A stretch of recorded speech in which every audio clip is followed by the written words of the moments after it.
Salam alaikum. Alors nous revoilà maintenant tous ensemble pour illustrer la conférence que vous venez d'entendre sur le capital humain.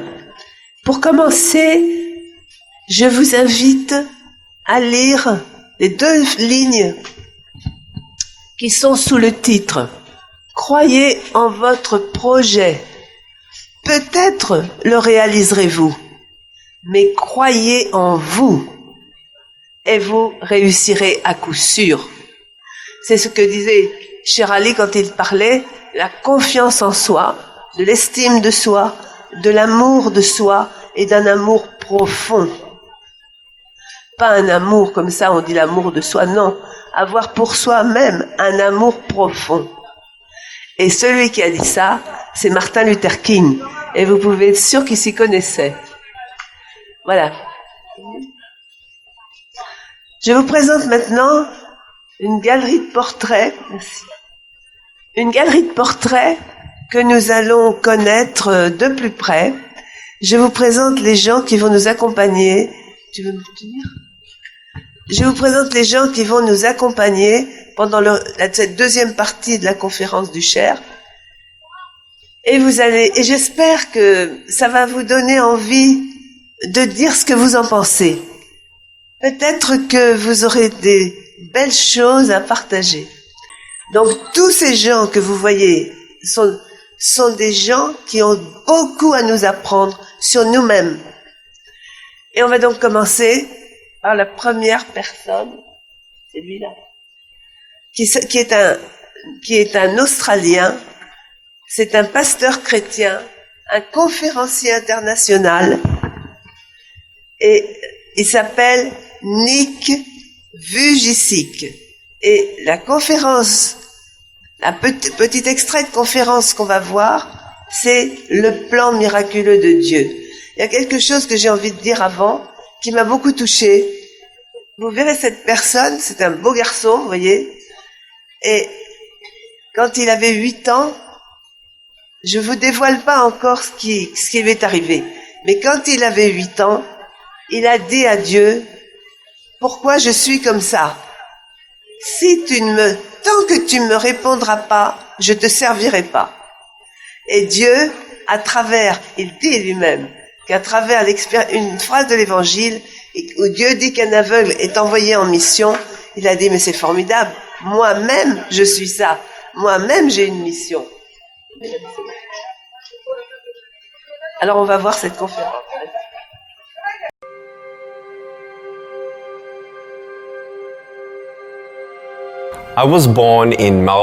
Je suis né à Melbourne, en Australie, en 1982, et mes parents n'imaginaient absolument pas que je viendrais au monde sans bras ni jambes. Je suis la seule personne sans bras ni jambes que j'ai jamais vue. J'ai cru en Jésus-Christ après avoir lutté pendant 7 ans et demandé à Dieu, pourquoi est-ce que je suis né comme ça ? Il m'a répondu très clairement par un texte dans l'évangile de Jean au chapitre 9. Alors j'ai donné ma vie à Jésus à l'âge de 15 ans, après avoir lu ce passage où il croise la route d'un aveugle. Et attendez une seconde, c'est vraiment intéressant. Personne ne savait pourquoi il était né comme ça. Je me suis dit, parfait, c'est tout moi. Donc j'ai lu dans l'évangile de Jean au chapitre 9 et au verset 3, où Jésus dit que c'est arrivé afin que les œuvres de Dieu soient révélées en lui.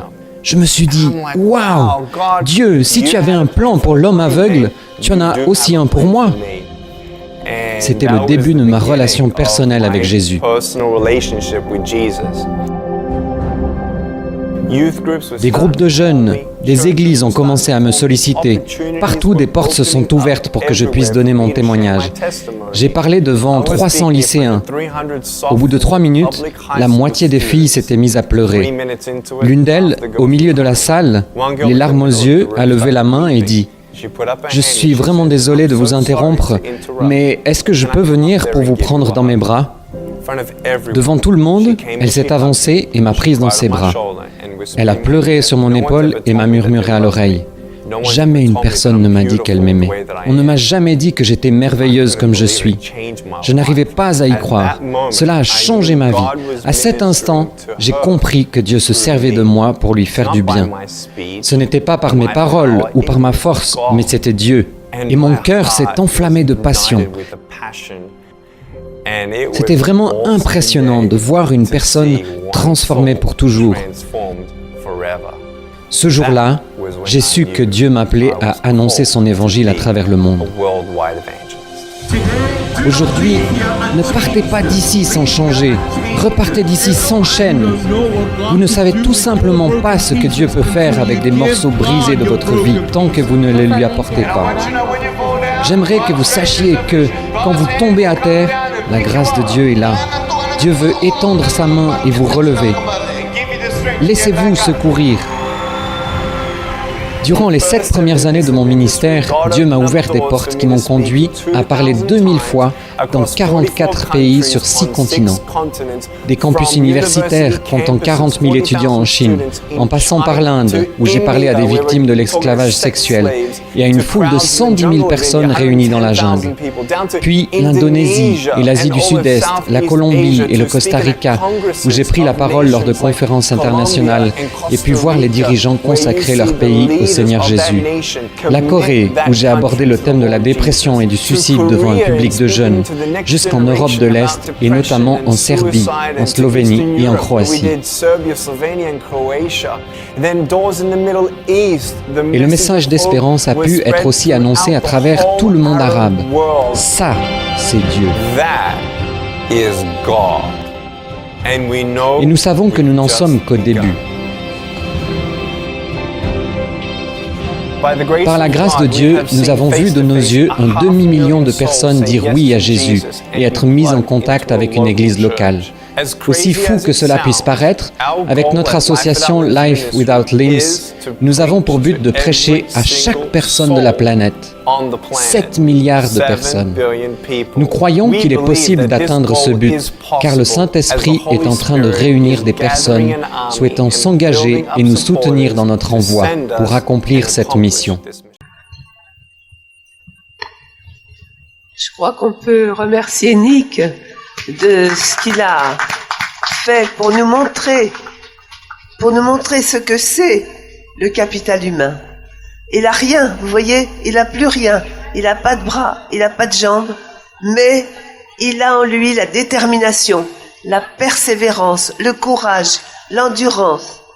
Il a aussi l'amour des autres. Et comme disait Cheikh Ali tout à l'heure, l'amour, c'est l'énergie la plus efficace pour changer les choses. On va maintenant voir plus rapidement Nandini Keita, qui est d'origine malienne et qui est la fille du chanteur malien que vous connaissez peut-être, Salif Keita, un grand chanteur. Et cette personne-là, elle est atteinte d'un handicap visuel, elle est aveugle. Mais elle est championne de course de relais. Elle est médaillée d'or paralympique. Elle a été médaillée aux Jeux Olympiques de Rio. Elle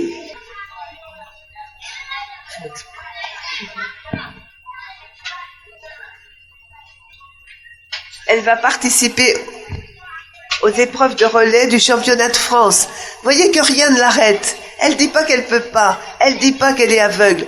Elle dit, j'ai un défi à relever. C'est mon défi. C'est mon défi de devenir championne du monde, championne en France, championne partout. Elle dit, mon handicap rend cette discipline, c'est-à-dire ce sport, difficile pour moi. Mais les gens qui voient, les valides, sont là pour me guider et pour me soutenir. Et elle fait là comme ça la découverte de la solidarité. Elle nous apporte l'exemple du courage et les gens qui voient clair lui apportent leur solidarité pour qu'elle atteigne son objectif.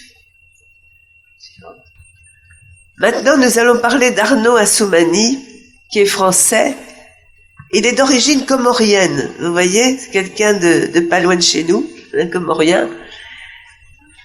Il fait du saut en longueur et regardez son bras gauche sur la photo. Il a pas d'avant-bras, il n'a pas de main gauche. C'est remplacé par une prothèse, vous voyez, sur la photo. Donc, il est né, son record personnel de saut, il a sauté 7,82 m en longueur, sans avoir la puissance du bras gauche qui donne de l'énergie quand on saute. Il est né sans avant-bras gauche. Il avoue que son ambition de sportif est frustrée parce qu'il ne peut concourir qu'avec les handicapés. Lui, son défi, c'est de concourir avec les gens valides. Il dit, je me considère comme un sportif et je ne réfléchis qu'en termes de performance. Ça veut dire, je réfléchis pas avec mon handicap, moi. Je réfléchis la performance. Je veux aller le plus haut possible. Et cela veut dire me frotter avec les valides, concourir à leur côté. Et il voit encore plus loin. Il dit, mon objectif est de devenir le premier athlète handicapé à participer aux Jeux Olympiques valides. C'est-à-dire qu'il va changer les règlements. Normalement, ils n'ont pas le droit de concourir avec les valides.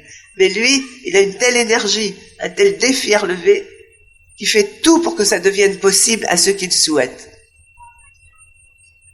Maintenant, nous voyons Riyad Tarsim, qui est français, et il a perdu l'usage de ses jambes après un accident de ski. Il est devenu paralysé des jambes. Mais ça ne l'a pas empêché de créer une entreprise d'engins de levage que vous voyez en bas, là, à gauche, des grosses machines, où on met par exemple des grues sur ces machines-là, et qui emploie 145 personnes. Et cette entreprise, il la gère avec son épouse. Ça veut dire qu'il y a une vraie solidarité dans le couple et que l'un aide l'autre comme il convient. Il dit, il est aujourd'hui vice-champion du monde de handbike. Alors le handbike, c'est la machine que vous voyez sur la photo de droite en haut.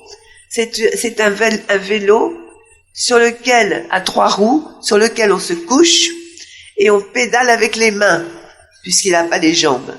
Hein? Donc, on pédale avec les mains pour propulser le bolide, parce que c'est un bolide. Et on dit que dans cette discipline, l'athlète peut atteindre 50 km/h. Alors ça, tout à l'heure, cher Ali disait qu'il fallait vivre dangereusement. Pour quelqu'un qui n'a pas de jambes, qui n'a pas l'usage de ses jambes, aller sur un petit truc comme ça, à 50 km/h, c'est de l'audace. C'est de l'audace. On atteint presque 50 km/h en vitesse de pointe et on rivalise largement avec les valides. Slide suivant. Alain Rinjatovo. C'est un malgache de Madagascar. Et lui, c'est pareil, pas de bras, pas de jambes. Mais c'est un artiste. Il peint avec la bouche. Il peint avec la bouche. En 2006, il a participé à son premier stage et il était tellement doué qu'on a vu très vite son potentiel. Les techniques qu'il préfère, c'est l'aquarelle et l'huile. Peinture à l'huile. Alors, mettant tout en œuvre pour réussir, Alain est admis au baccalauréat en 2014. Je vous rappelle, pas de bras, pas de jambes.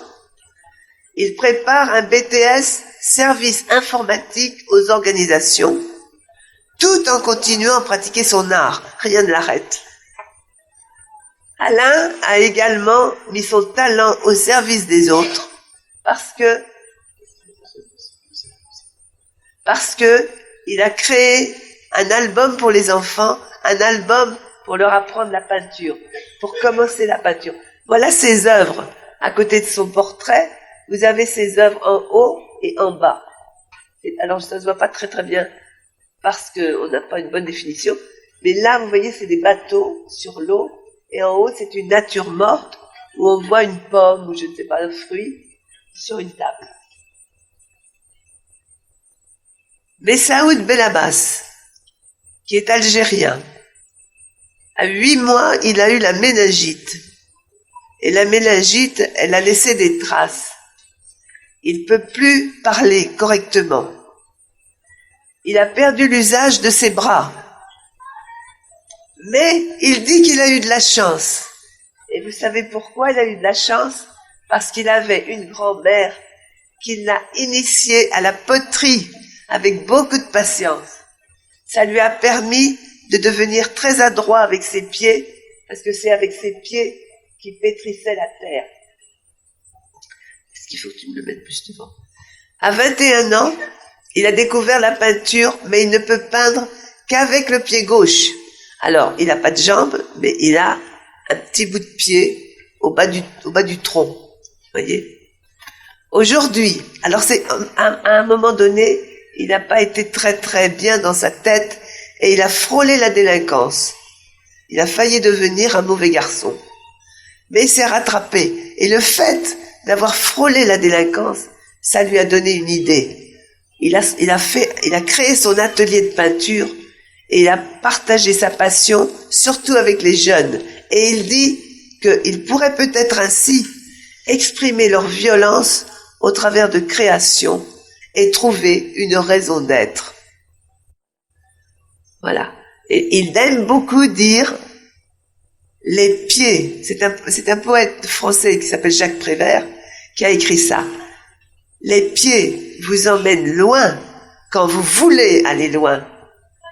Alors pour lui, ça illustre tout à fait sa situation.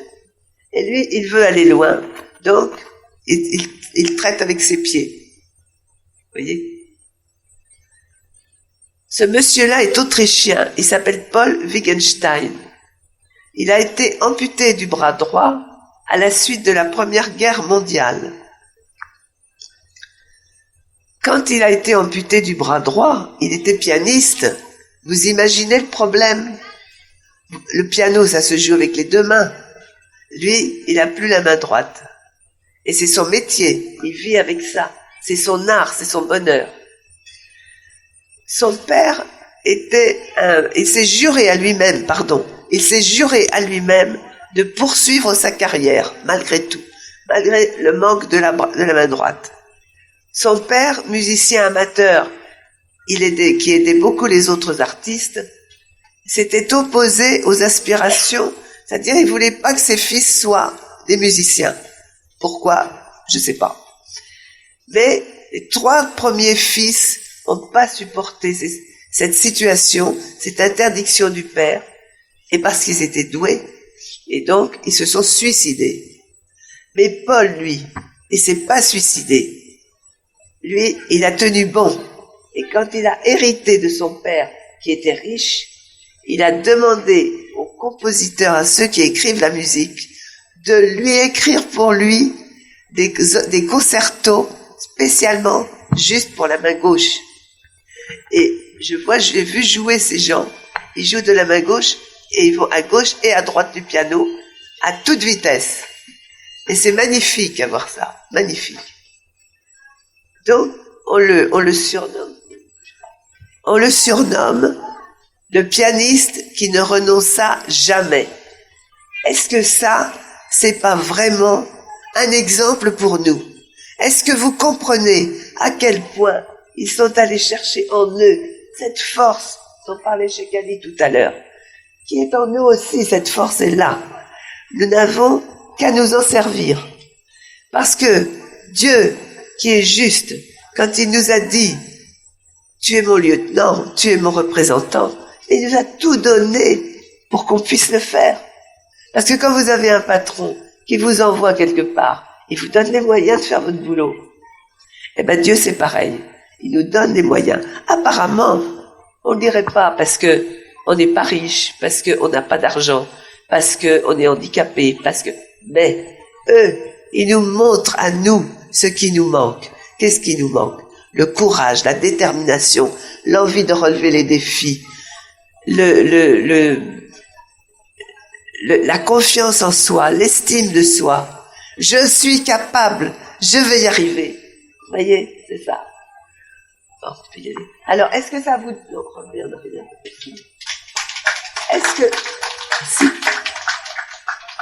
Est-ce que ça vous donne envie de dire quelque chose à ce niveau-là de la présentation? C'est pas fini, il y aura d'autres choses. Est-ce que vous voulez dire quelque chose? Madame?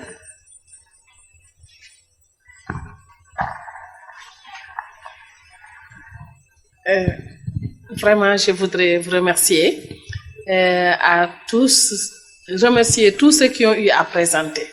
Cette affaire-là, vraiment, c'est quelque chose qui m'a beaucoup marqué. C'est ce que vous avez présenté. Ça montre que, avec la foi, vous savez, j'ai l'habitude de dire à mes enfants et à beaucoup que nous, on n'a pas bien compris ce que disent les religions. Parce que dans les religions, ce que j'ai pu noter, c'est qu'il y a 5 piliers. Mais, en général, on n'applique pas le premier. Et pourtant, le premier est la tête. Le premier en est le moteur. Et le premier est le cerveau. C'est-à-dire, si on pouvait même le schématiser, je leur montre ça toujours sous forme de mouton. Je dis, voilà la tête et voilà les 4 pieds. Les 4 pieds, on peut dire c'est la prière, le jeûne, le pèlerinage à la Mecque, la zakat. Ça, c'est les piliers qui sont communs à toutes les religions. Mais il y a un autre pilier fondamental, commun aussi à toutes les religions depuis la création de l'humanité. C'est là où on parle de profession de foi. Parce que là, les gens croient qu'il faut juste le dire, l'exprimer, parler ça dans la langue, dire ashhadu an la ilaha illallah wahdahu la sharika la wa ashhadu anna Muhammad abdahu wa rasuluhu. C'est ce que les gens croient. Ils croient qu'on le dit seulement. Alors qu'en fait, moi, ce que j'ai appris aujourd'hui m'a beaucoup renforcé mes convictions. C'est-à-dire, c'est vraiment qu'on le vit. On le vit dans notre intérieur. On ne le dit pas. Et aujourd'hui, ces gens-là, ce que j'ai senti à travers les présentations, c'est vraiment cette foi, cette forte foi qui s'est exprimée chez ces gens-là pour dire nous, on sait que Yalla Sula Namul Fay du la liggéeyloo. Donc s'il nous amène ici, c'est que quelque part, et je traduis Yalla Sula Namul Fay du la liggéeyloo veut dire que le bon Dieu, s'il ne veut pas te payer, il ne va pas te faire travailler. Il est tellement juste, oui. Donc, si on est venu, si on est là, c'est parce que quelque part, nous avons une mission. Maintenant, est-ce qu'on en a conscience? C'est là où se situe le problème.